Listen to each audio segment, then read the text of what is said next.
हम लोग machine design के क्लास में कपलिंग, डिजाइन ऑफ कपलिंग देख रहे थे, ठीक है। अब जो है उसमें हमने देख लिया था, क्या क्या हमने देखा था, टाइप्स ऑफ कपलिंग, जो कि एक रिजिड कपलिंग होता है और एक फ्लेक्सिबल कपलिंग, ठीक है। अब जो है रिजिड कपलिंग और फ्लेक्सिबल कपलिंग में जो है कैसे होता है, ये सब पिछले वीडियो में हमने देख लिया कि किसको रिजिड कपलिंग बोलेंगे, किसको फ्लेक्सिबल कपलिंग बोलेंगे, और उसका एग्जाम्पल भी देख लिया था, ठीक है। तो अब देखते हैं difference between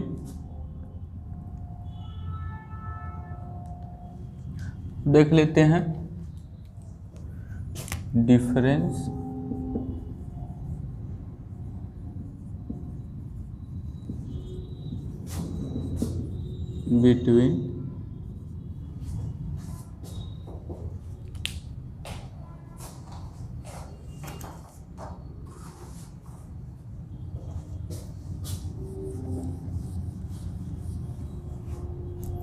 difference between difference देख लेते हैं,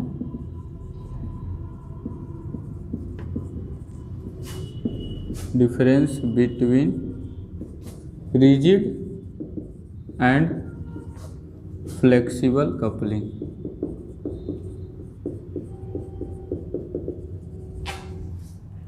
दिखाई दे रहा है, ठीक है, कोई बात नहीं अगर नहीं दिखाई दे रहा है। ये क्या है, हेडिंग क्या है, difference between rigid and flexible coupling, ठीक है।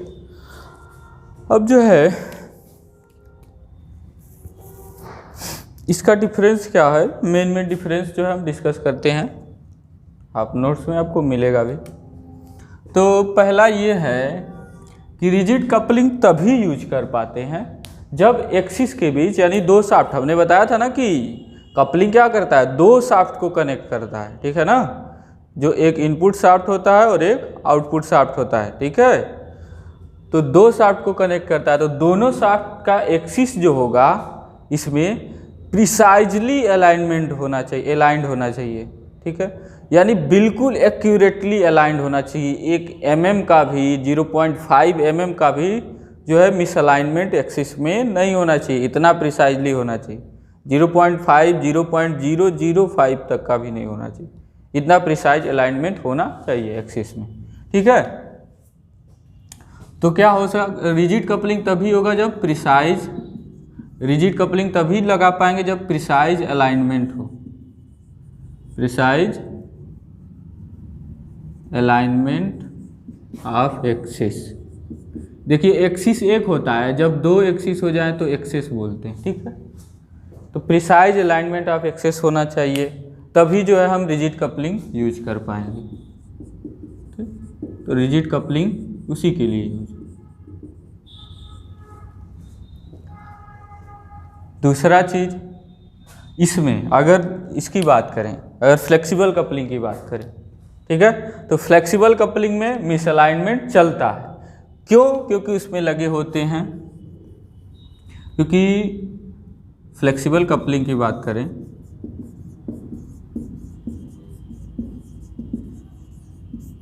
तो इसमें लगा होता है बुश या डिस्क,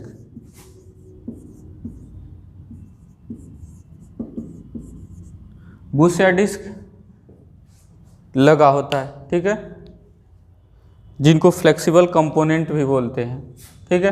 तो ये लगे होते हैं, इसके कारण क्या हो सकता है, इसमें आप 5 mm का क्या कर सकते हैं, 5 mm का शाफ्ट में लीनियर अलाइनमेंट रख सकते हैं, मिसअलाइनमेंट, ठीक है, यानी दूरी रख सकते हैं, 5 mm का डिफरेंस, कोई दिक्कत नहीं है।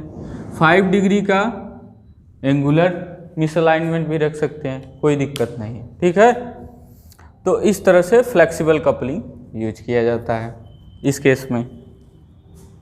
दूसरा चीज़ क्या है, दूसरा चीज़ ये है कि जब हम बात करेंगे एक रिजिड कपलिंग में, या फिर कहिए फ्लेक्सिबल कपलिंग की पहले बात कर लें, तो फ्लेक्सिबल कपलिंग में ये ध्यान देना है कि चूंकि इसमें बुश या डिस्क लगे होते हैं, तो ये क्या करते हैं, शॉक और या फिर शॉक और वाइब्रेशन को क्या करते हैं,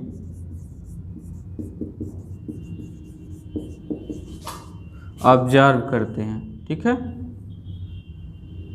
ऑब्जर्व कर लेते हैं।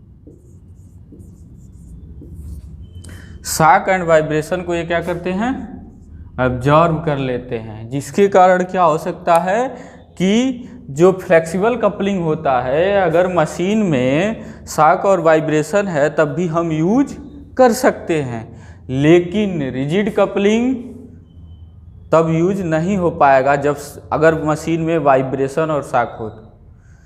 यानी मशीन बिल्कुल वाइब्रेशन और शॉक फ्री होना चाहिए अगर जो है हम रिजिड कपलिंग यूज करने जा रहे हैं तो केवल जो है शॉक एंड वाइब्रेशन जब होता है तब कौन सा कपलिंग यूज किया जाता है, फ्लेक्सिबल कपलिंग, ठीक है। तो फ्लेक्सिबल कपलिंग क्या करते हैं, वो शॉक और वाइब्रेशन को ऑब्जर्व कर सकते हैं, ठीक है, क्योंकि इनमें जो बुश और ये डिस्क लगे होते हैं ये ऑब्जर्वर, शॉक ऑब्जर्वर का काम करते हैं, ठीक। अब तीसरा चीज, रिजिड कपलिंग क्या होते हैं, सस्ते होते हैं, ठीक है। रिजिड कपलिंग क्या होते हैं, सस्ते भी होते हैं और बनाने में आसान भी होते हैं, ठीक है ना, इनएक्सपेंसिव होते हैं।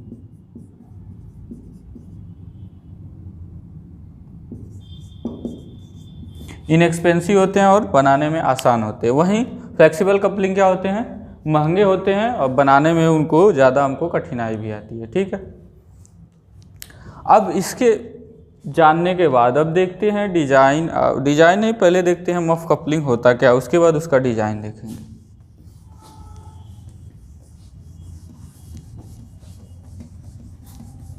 तो हमने रिजिड कपलिंग के एग्जांपल में बताया था क्या क्या, muff coupling, sleeve coupling, compression type muff coupling था, ठीक है।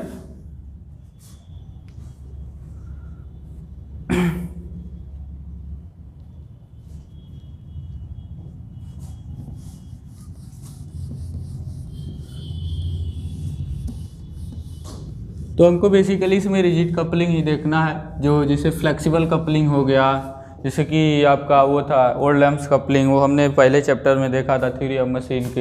हुक्स जॉइंट हो गया, यूनिवर्सल कपलिंग होता है, ये भी क्या है, एक तरह का फ्लेक्सिबल कपलिंग है। तो इन सब को इसमें नहीं देखना है, केवल आपको पढ़ना है रिजिड कपलिंग, वो भी दो ही, एक मफ कपलिंग पढ़ना है और दूसरा फ्लेंज कपलिंग पढ़ना है। जो कि फ्लेंज कपलिंग पढ़ना है प्रोटेक्टेड टाइप और अनप्रोटेक्टेड टाइप दोनों, यानी एक प्रोटेक्टेड टाइप रहेगा यानी प्रोटेक्ट रहता है और दूसरा अनप्रोटेक्टेड टाइप। तो देख लेते हैं पहले मफ कपलिंग होता क्या।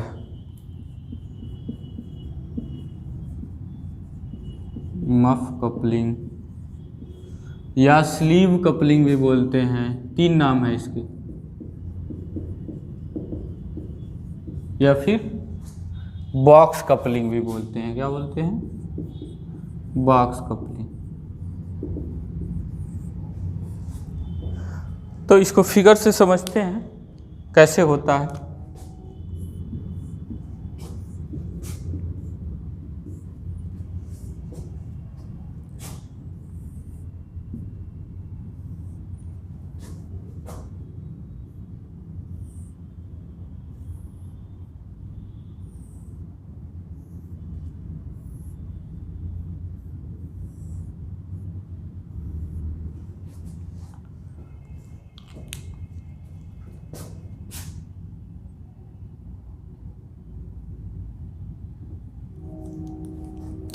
आधी आधी लंबाई पर, मतलब इसके आधे, इसमें आधा और इसमें आधा,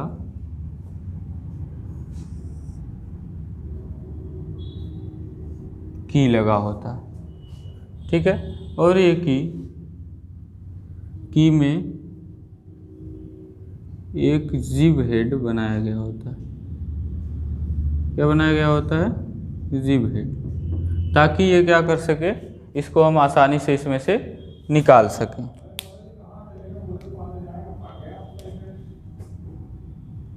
इसको हम निकाल सकें ताकि आसानी से, ठीक है। अब जो है इस पर लगा होता है एक बॉक्स। स्लीव क्या होता है, स्लीव कपलिंग में क्या होता है, एक स्लीव लगा होता है ऊपर, बॉक्स टाइप का, खोखला सिलिंड्रिकल टाइप का रहता है बॉक्स, ठीक है, जो इसके ऊपर लगा होता है।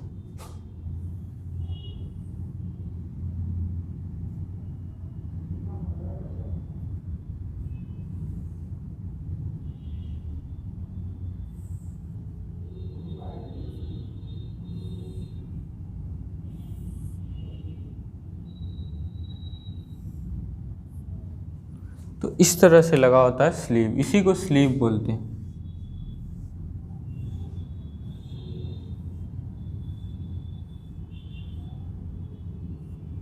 क्या बोलते हैं, स्लीव। ये है स्लीव, स्लीव है, ये इनपुट शाफ्ट है,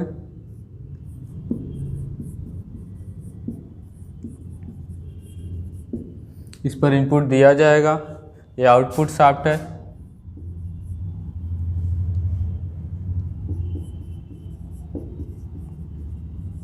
इस पर आउटपुट मिलता है, इसको स्लीव या बॉक्स बोलते हैं। इसको की बोलते हैं, ये की लगा होता है, ये शंख की होता है, जो मैं की पढ़ाया है तो की में बताया कि शंख की क्या होता है, आधा जो है मोटाई शाफ्ट के अंदर होगा, शाफ्ट के कीवे में, और आधा मोटाई ऊपर हब के कीवे में, यानी यहाँ पर स्लीव के कीवे में रहेगा, ठीक है। अब इसके बाद इसमें पावर ट्रांसमिशन कैसे होता है वो देख लेते हैं। अब देखिए, जब पावर ट्रांसमिशन की बात करेंगे, ये स्लीव की स्पेलिंग ये है, जब हम पावर ट्रांसमिशन की बात करेंगे, एक सेकेंड,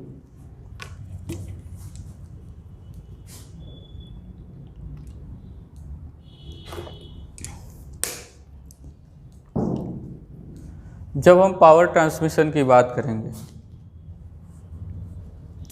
तो इसमें पावर ट्रांसमिशन कैसे होता है कि इनपुट शाफ्ट पहले तो रोटेट करता ही रहेगा, क्योंकि मान लीजिए मशीन का कोई शाफ्ट है, जैसे मशीन रोटेट कर रहा है, उसे किसी गियर बॉक्स को जोड़ना है तो ये रोटेट करता ही रहेगा। तो इससे क्या होता है, टार्क जो होता है, ठीक है, की के थ्रू होते हुए स्लीव को जाता है, की के थ्रू स्लीव को जाता है। हमने बताया की क्या करता है, की जो है टार्क का ट्रांसमिशन ही बेसिकली करता है, और फिर स्लीव से की के थ्रू होता हुआ टार्क का ट्रांसमिशन होता है आउटपुट शाफ्ट में, ठीक है। तो इस तरह से इनपुट शाफ्ट से पावर का ट्रांसमिशन या टार्क का ट्रांसमिशन आउटपुट शाफ्ट को जाता है, ठीक है। अब इसका जो है एक स्टैंडर्ड डायमेंशन होता है, स्टैंडर्ड डायमेंशन होता है,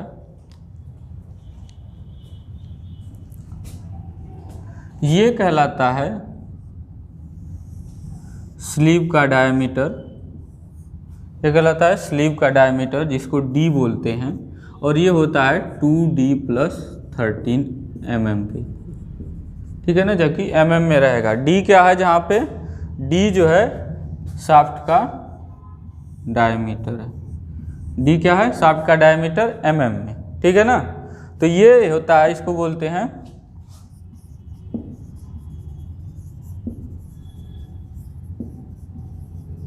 डायमीटर ऑफ स्लीव, स्लीव का डायमीटर।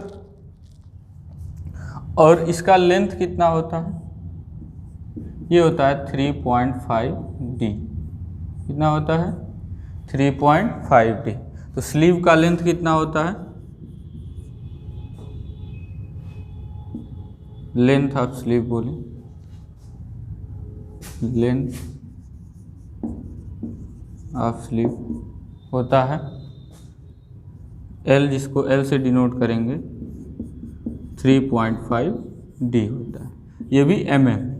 तो यहाँ सारे डायमेंशन mm में है, D जो है mm रहेगा, ठीक है, 3.5D ये भी mm में, 2D+13 ये भी mm में, ठीक है। तो इस तरह से ये स्लीव का डायमेंशन है, ये हमको याद रखना है, ठीक है, ये स्लीव का डायमेंशन हमको याद रखना है, इससे जो है अदर नहीं होता है, ठीक है, स्टैंडर्ड डायमेंशन है,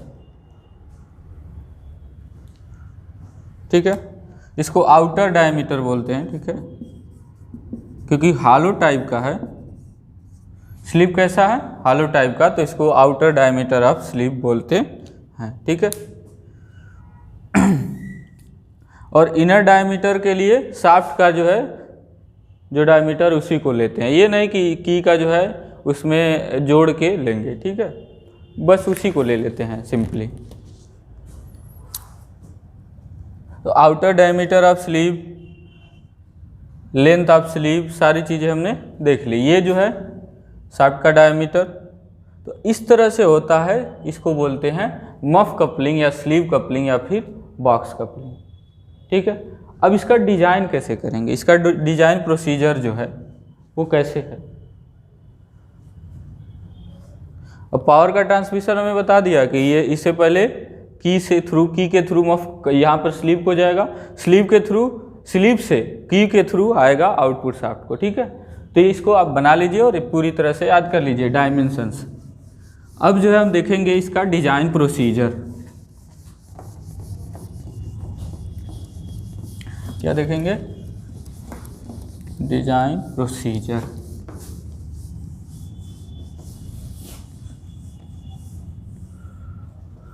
अब हम लोग देखेंगे इसका design procedure, design procedure of muff coupling या स्लीव कपलिंग। तो सबसे पहला काम क्या करेंगे, पहला काम करते हैं शाफ्ट का डायमीटर निकालना, ठीक है। पहले काम करते हैं शाफ्ट का डायमीटर निकालते हैं, किस किस फार्मूले से। पहला चीज़ हमने पढ़ा है पहले तो P = ऐसे पढ़े हैं 2 पाई NT अपॉन 6 × 1000, ठीक है, जहाँ T न्यूटन मीटर में रहता था, ठीक है। अगर इसको न्यूटन mm में कर दे तो क्या हो जाएगा, ये न्यूटन मीटर में रहता था, न्यूटन mm में कर दे। चलिए इसको ऐसे ही रहने देते हैं। तो यहाँ से हम टार्क निकाल लेते हैं, ठीक है, यहाँ से क्या कर लेते हैं, टार्क निकाल लेते हैं। तो यहाँ हो जाएगा 60 × 1000 अपॉन 2 पाई n और इंटू P, ठीक है। तो ये जो है टार्क जो आता है एक्चुअली में यहाँ न्यूटन मीटर में आता है ना, तो इसको हम न्यूटन mm में ले लेंगे। तो यहाँ पर एक 1000 का और मल्टीप्लाई करेंगे तो न्यूटन mm में हो जाएगा ना, तो 10⁶, यानी जो पावर, और ये पावर किस में होगा, किलोवाट में। ये ध्यान रखेंगे पावर इसमें किस में होता है, किलोवाट में। तो इस फार्मूले से पहले हम क्या निकाल लेते हैं, पावर और RPM दे करके टार्क निकाल लेते हैं कि कितना टार्क ट्रांसमिट हो रहा है। अब उस टार्क के आधार पे डायमीटर निकाल लेते हैं शाफ्ट का। तो हमने पढ़ा है डायमीटर के लिए कौन सा फार्मूला, τ = 16T/πd³। यहाँ से जो है डायमीटर निकाल लेंगे, यहाँ से टार्क निकालेंगे पहले और यहाँ से टाउ का फार्मूला यूज करके डायमीटर निकाल लेंगे। तो पहला चीज़ हो गया कि शाफ्ट का हमने डायमीटर निकाला। Calculate diameter of each shaft.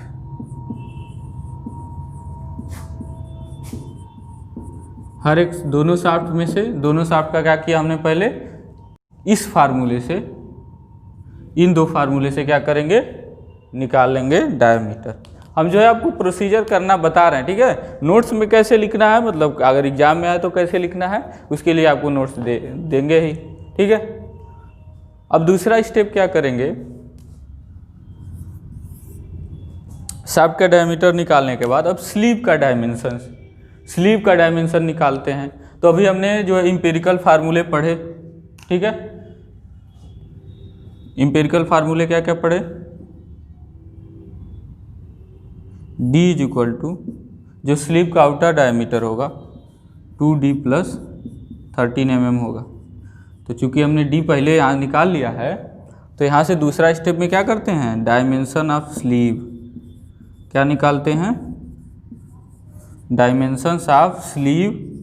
और एक और काम करते हैं, चेक करते हैं, check the stress induced in sleeve में जो स्ट्रेस इंड्यूस हो रहे हैं उसको भी चेक करते हैं। तो चूंकि क्या है, स्लीव क्या है, स्लीव को हम मान लेते हैं एक खोखला शाफ्ट की तरह, ठीक है ना, क्योंकि वो भी टार्क ट्रांसमिट कर रहा है, टार्क जैसे ही लग रहा है उस पर भी टार्क लग रहा है, और एक खोखला बॉक्स की तरह है, तो एक खोखले शाफ्ट की तरह उसको मानते हैं स्लीव को, ठीक है ना, कि जिस पर टार्क टी लग रहा है, यही टार्क टी लग रहा है, ठीक है ना, ये ध्यान रखेंगे आप। तो डायमीटर यहाँ से उसका स्लीव का आउटर डायमीटर निकाल लेंगे, ठीक है, क्योंकि डी हमको पहले निकाल लिए हैं। उसके बाद क्या करेंगे, स्लीव का लेंथ निकाल लेंगे 3.5 डी से, इतना mm स्लीव का लेंथ हो गया। तो इस तरह से हमने क्या कर दिया, डायमीटर स्लीव का, आउटर डायमीटर और लेंथ निकाल लिया। अब इसके बाद ये जो चेक करने वाली बात है कि चेक करेंगे कि स्ट्रेस कितना इंड्यूस हो रहा है, तो किस फार्मूले से चेक करेंगे, tau is equal to T R upon J, जो पढ़ते थे हम लोग। यहाँ पे आर क्या है, यहाँ पे जे कितना है पहले ये बताइए, तो पाई डी, कैपिटल डी के घात 4 माइनस स्मॉल डी के घात 4/32, ठीक है ना, यही फार्मूला पढ़ते हैं ना। तो ये स्मॉल डी क्या है, शाफ्ट का डायमीटर लेंगे, यानी खोखला मतलब लेंगे तो समझेंगे कि शाफ्ट के डायमीटर इतना, स्लीव का खोखला डायमीटर है यानी इनर डायमीटर है, और बाहर का डायमीटर ये वाला डी है। तो यहाँ से चेक करेंगे कि टाउ जो आ रहा है, और फिर इसमें आर का मान कितना रखेंगे, क्योंकि देखिए टार्क का मान तो हम यहीं से निकाल लिए हैं, आर बस हमको नहीं पता और यहाँ पर जे नहीं पता है, ठीक है ना। तो जे आर कितना होगा, कैपिटल डी बाई 2, क्योंकि आउटर डायमीटर अपान 2 होता है, याद करिए जब फार्मूला यूज करते थे। तो यहाँ से क्या मिलेगा, परमिसिबल इसमें जो है कितना इंड्यूस हो रहा है स्लीव में वो मिल जाएगा।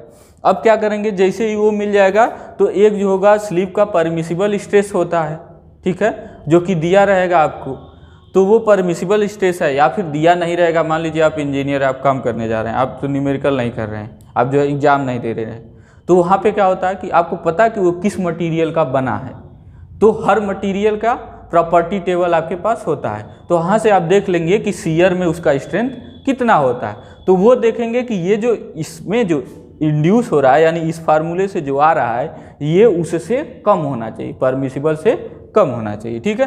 तो यहाँ से क्या हो जाएगा, यहाँ से ये जो है पहले डायमेंशन निकाल लेंगे स्लीव का, और स्लीव में चेक कर लेंगे कि जो शियर स्ट्रेस इंड्यूस हो रहा है वो भी परमिसिबल से कम है कि नहीं है, ठीक है ना। कम होगा तभी अलाउ करेंगे, कम नहीं होगा तो अलाउ नहीं करेंगे, यानी दूसरा मटेरियल चूज करेंगे या फिर इन डायमेंशंस को चेंज करेंगे, ठीक है। तो डायमेंशंस को चेंज नहीं कर सकते हम, यही स्टैंडर्ड होता है, तो हम मटेरियल जो है दूसरा चूज कर लेंगे, ठीक है। अब तीसरा स्टेप क्या होता है, तीसरे स्टेप में क्या करते हैं, अब बच रहा है की, तो की का डायमेंशन निकालते हैं। क्या बच रहा है तीसरे में, की का डायमेंशन निकालते हैं। पहले की का डायमेंशन निकालेंगे, तो हम पहले कैलकुलेट क्या करेंगे, डायमेंशंस ऑफ की। तो पहले की का डायमेंशन निकालेंगे। तो की के डायमेंशन में ध्यान देना है, आपके पास एक टेबल रहता है, ठीक है, आपके बुक में भी टेबल दिया रहेगा। तो इसमें दिया रहेगा कि अगर शाफ्ट का डायमीटर इतना से इतना के बीच में हो, या इतना से अधिक हो, इतना से कम हो, तो शंक की चुनने का, शंक की का टेबल दिया रहेगा, तो शंक की इस क्रॉस सेक्शन का हम चूज करेंगे। तो उसी हिसाब से वहाँ से हम ले लेंगे कि इतना इतना क्रॉस सेक्शन का हमारा सुटेबल की है, ठीक है। तो वहाँ से की का डायमेंशन चूज कर लेंगे, विड्थ और हाइट मतलब क्रॉस सेक्शन चूज कर लेंगे, उसमें क्रॉस सेक्शन ही दिया रहता है, ठीक है। आप बुक में खोजिएगा, किसी भी बुक में, उसमें दिया रहेगा कि शाफ्ट का डायमीटर दिया, तो शंक में पैरेलल शंक की लिखा होगा, तो पैरेलल शंक की कैसे जो है उसका डायमेंशन कितना, माने बी और एच कितना लेते हैं, ठीक है, जो हमने बताया था बी और एच, ठीक। उसके बाद लेंथ कितना लेंगे, तो स्लीव का जो स्लीव का लेंथ होता है उसका आधा, मतलब आधा पार्ट जो होता है शाफ्ट का स्लीव में, एक शाफ्ट का होता है दूसरा, और आधा पार्ट दूसरे शाफ्ट का होगा। तो की में मतलब लंबाई हम लेंगे जो आधा, मतलब लेंगे एक शाफ्ट पर लेंगे, तो जो की का लेंथ लेंगे, मानते हैं मतलब एक शाफ्ट में जो की का लेंथ है, एक शाफ्ट में की का लेंथ, क्योंकि हम जो है एक ही शाफ्ट पर ना कैलकुलेशन करते हैं, तो एक शाफ्ट में ही की का लेंथ लेंगे, ये नहीं पूरा लेंथ लेंगे दोनों शाफ्ट, एक शाफ्ट में की का लेंथ, एक शाफ्ट में की का लेंथ कितना होगा, जो स्लीव का लेंथ है उसका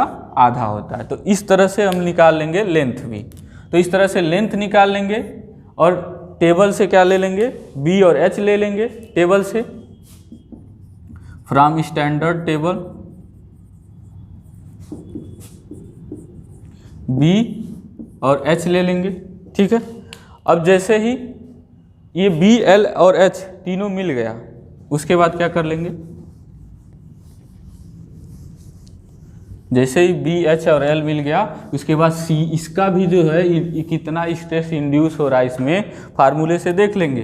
पहला चीज सीयर कितना होता था, 2T अपान डी बी एल। ठीक है, 2T अपान डी बी एल होता था। और कंप्रेसिव स्ट्रेस कितना होता था, फार्मूला 4T अपान डी एच एल।